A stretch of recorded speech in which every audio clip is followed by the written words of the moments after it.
Paz e graça, amados em Cristo Jesus, sejam todos bem-vindos a seu canal Lições do Tempo do Fim, uma edição muito especial com a nossa querida irmã Teresa Joaquim. Irmã Teresa, seja bem-vinda. Muito obrigada. É um prazer, foi um convite, foi tendo há muitos dias, né? Vamos ter a irmã Teresa, aí graças a Deus hoje temos a irmã Teresa no nosso estúdio.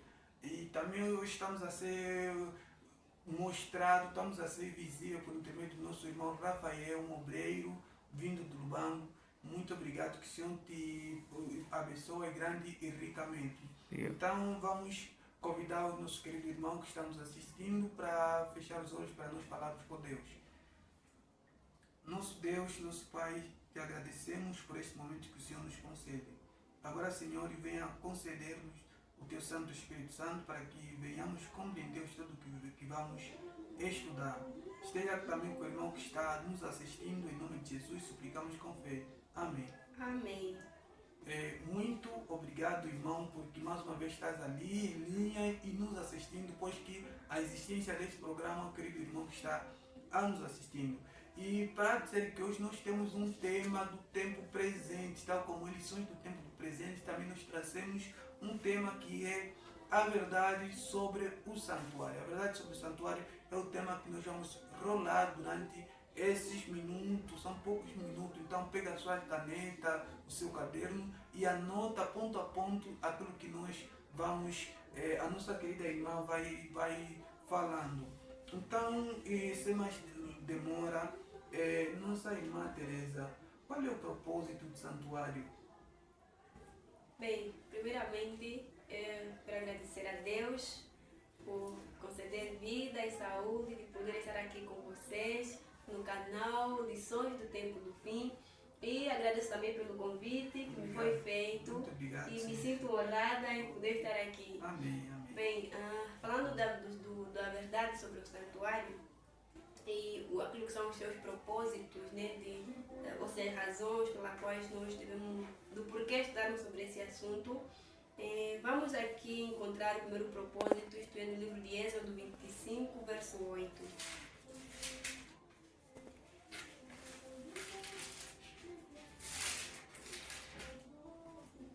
Êxodo 25, verso 8, diz assim a palavra do Senhor: E me façam um santuário para que eu habite entre eles. Então o Senhor pede a Moisés para construir um santuário para que o Senhor pudesse habitar no meio deles, no meio do povo. Então um dos propósitos de nós estudarmos o santuário é que o santuário, ou seja, o santuário é um lugar apontado por Deus para ele estar no meio do seu povo, ou seja, representa a presença de Deus no meio do povo. E o outro propósito vamos encontrar no verso 22, onde o Senhor diz: E ali me encontrarei contigo e falarei contigo sobre o propiciatório dentre os dois querubins que estão sobre a arca do testemunho. Todas as coisas eu te darei em mandamento aos filhos de Israel.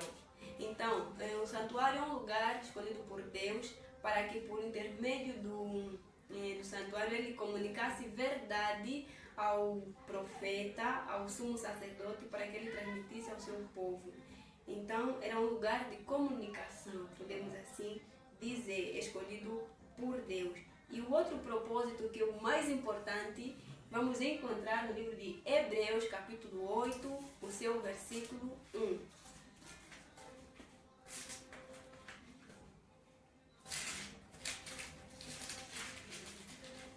Sim, diz assim a palavra do Senhor: Ora, de todas as coisas que falamos, eis o resumo. Temos um sumo sacerdote tal que está assentada à destra do trono da majestade dos céus. Então é para nos mostrar, né, nos apresentar Cristo como nosso sumo sacerdote num santuário celestial. Amém. Estes são os propósitos e razões pelas quais nós devemos estudar o santuário. Muito obrigado.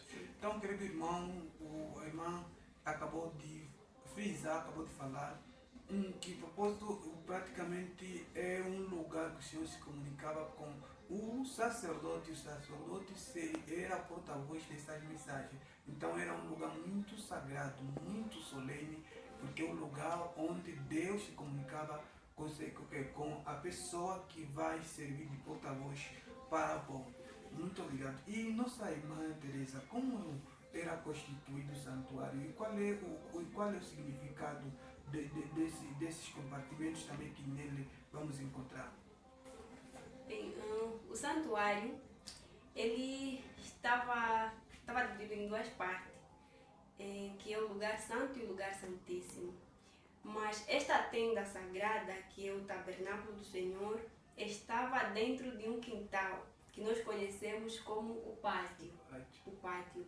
E ali dentro do pátio havia dois elementos, ou três, né, no caso com a porta. A porta, o altar de sacrifício, o altar de holocausto, a pia, né, ou lavadouro. E bem, esses são os três elementos que vamos encontrar no pátio.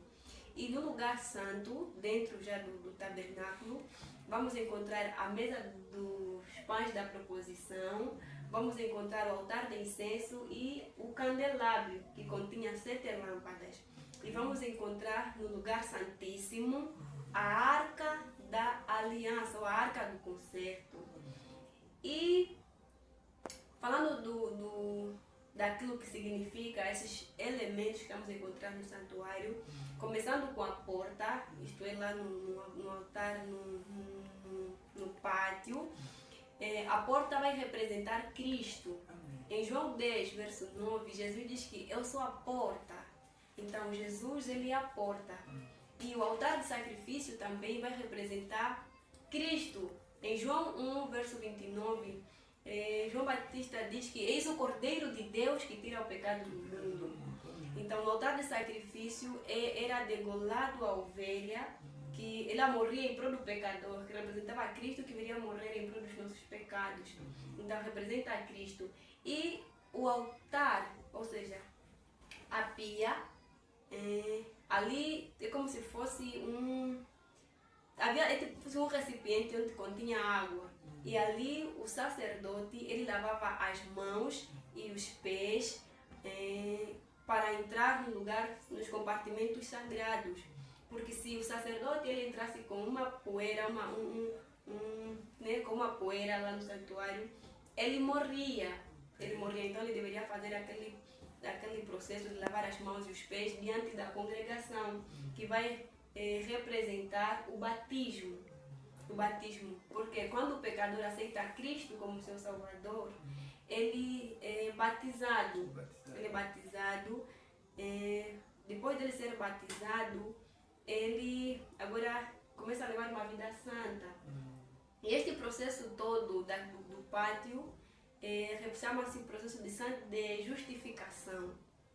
Então, depois de passar desse processo de justificação, onde na qual ele aceita Cristo, por intermédio do batismo, então ele agora entra no lugar santo. No lugar santo, nós vamos encontrar a mesa dos pães da proposição, que representa a palavra de Deus. E ali eram 12 pães, que representam também as 12 tribos. E o altar de incenso, no caso, que vai representar a oração dos santos, segundo o livro de Apocalipse, representa a oração dos santos. E o candelabro, que continha 7 lâmpadas, representa o Espírito Santo. Né?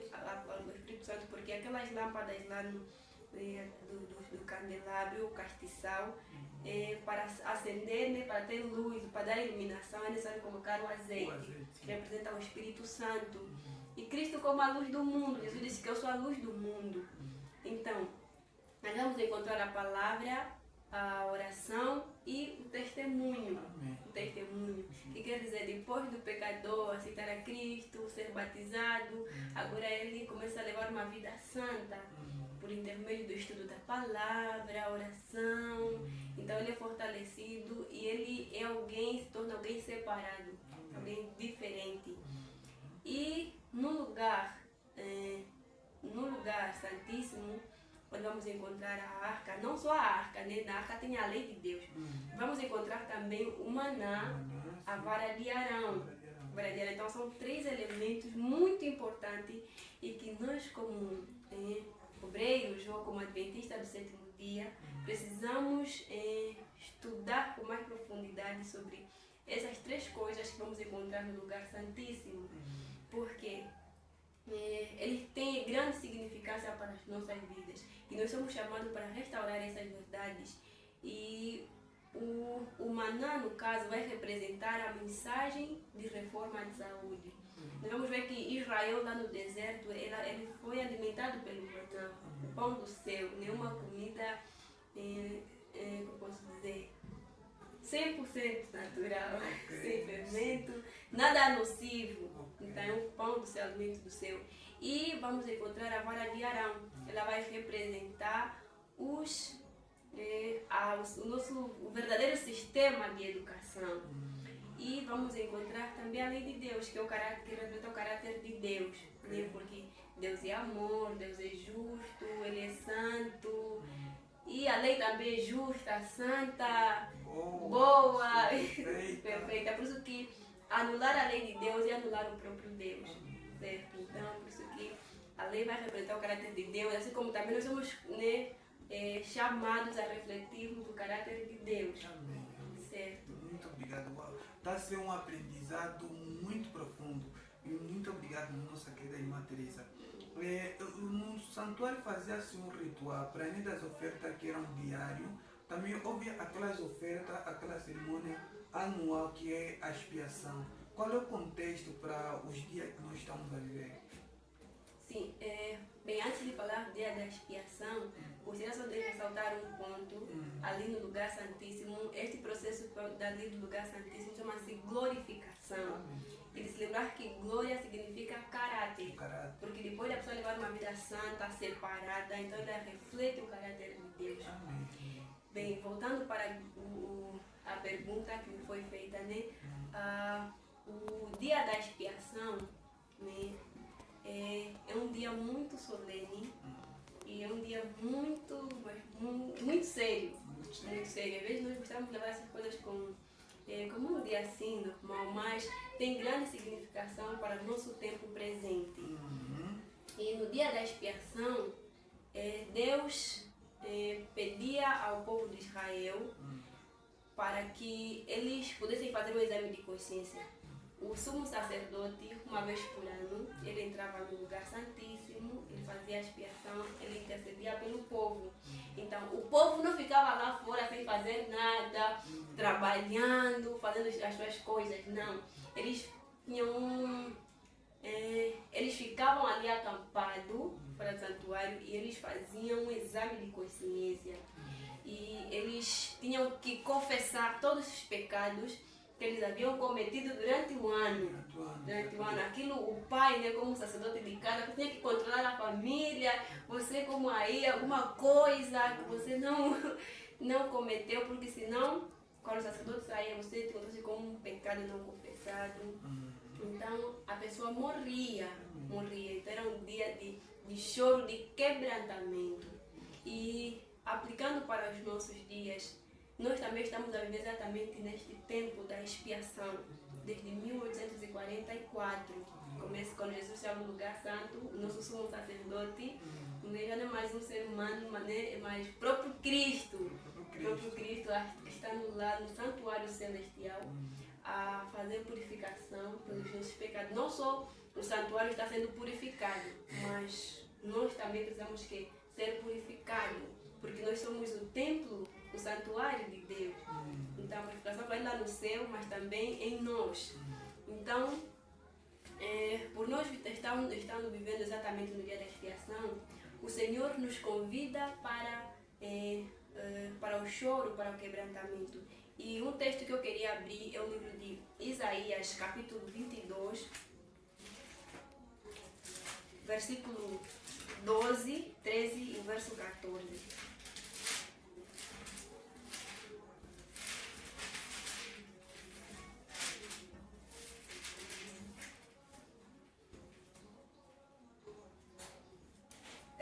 Diz assim: Deus dos exércitos, um convite ao choro, ao luto, a rapar a cabeça e a cingir-se com vestimenta de pano de saco. Então é que é um dia de pranto, um dia de choro. Mas o triste é que, vejamos no verso 13, o Senhor diz que eis aqui alegria e júbilo, matando bois e matando ovelhas, comendo carne e bebendo vinho, dizendo comamos e bebamos porque amanhã morreremos. Então quer dizer, o Senhor convida o seu povo para o choro, para a contrição e tristeza pelos nossos pecados, mas o que está acontecendo no tempo é que o diferente, a alegria, gozo, as pessoas festejam como se, né, como matam bois, né, símbolo de regozijo, símbolo de regozijo, mas enquanto que o Senhor nos convida para o choro, porque quando Cristo, de tal forma como aconteceu com Israel, quando Cristo para de interceder por nós, todo aquele que foi encontrado com um pecado não confessado, ou nem um pecado acariciado, que não foi abandonado, esse morrerá, porque o verso 14, vejamos, só diz que e isto foi revelado aos meus ouvidos pelo Senhor, diz Isaías. E diz assim o Senhor a Isaías: certamente esta iniquidade não será purificada, ou seja, não será expiada. Então esse pecado Deus não vai expiar, não vai perdoar. Vejamos aqui diz assim que até que morrais, diz o Senhor Deus dos exércitos. Certo? Então é um dia muito solene que nós estamos a viver, que precisamos, né, buscar sempre a Deus e pedir para que o Senhor, né, mostre nossos pecados de maneira que possamos confessar e abandonar. Certo? Muito obrigado. Então, queridos irmãos, nós estamos a viver num momento muito solene, um momento de exame de consciência, e a nossa querida irmã falou muito bem que quando o sacerdote entrava no lugar santíssimo, as pessoas ficavam lá no pátio se perguntando: será que tem um pecado que eu cometi e me esqueci, não confessei?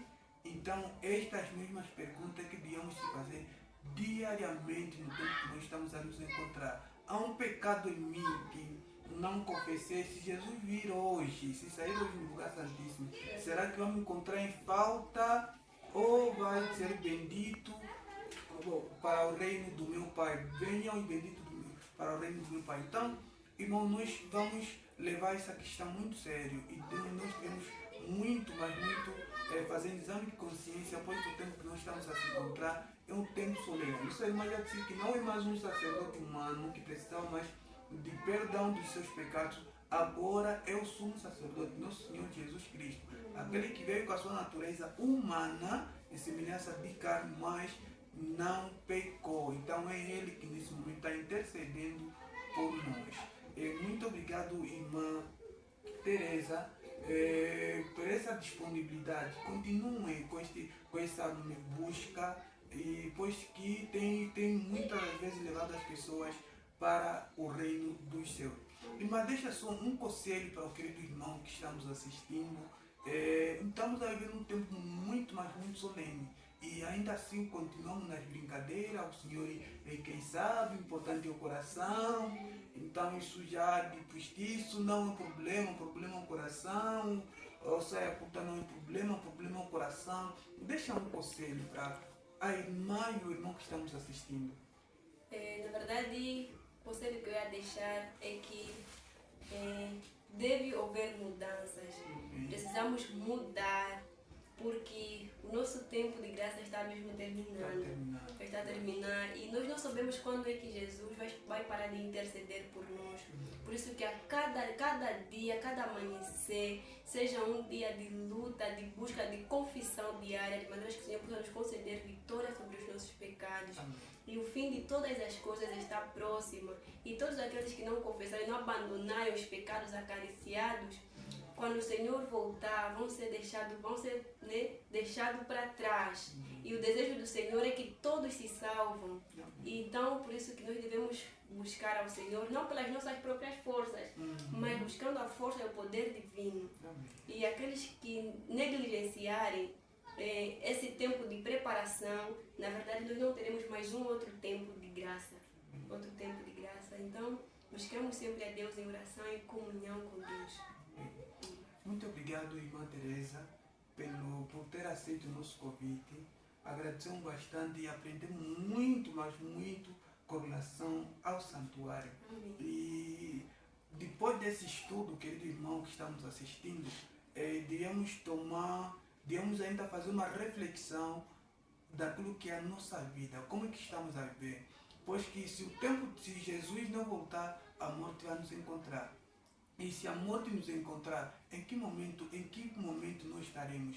Ao lado de Cristo ou ao lado de Satanás? Então, a decisão deve ser tomada agora, que ainda a misericórdia, o Senhor está intercedendo por nós. Então, ficou assim a recomendação passada por nossa querida irmã Teresa, que o Senhor venha abençoá-lo, que o Senhor venha engrandecê-lo e que o Santo Espírito possa ser derramado em porção dobrada ao irmão que está nos assistindo, para que pouco a pouco venhamos a fazer parte do exército do céu, pois que temos um céu a ganhar, um inferno a evitar. Então devemos cada dia buscar a palavra do Senhor. Ficou assim o programa no ar. Então nós vamos, nas próximas oportunidades, nós estaremos mais e mais. E querida irmã, sempre que nós gostaríamos que sempre que convidarmos a irmã possa ter essa disponibilidade de vir fazer parte da nossa programação. Muito obrigado. Então, paz e graças, e que o Senhor possa estar abençoando. Amém. Amém.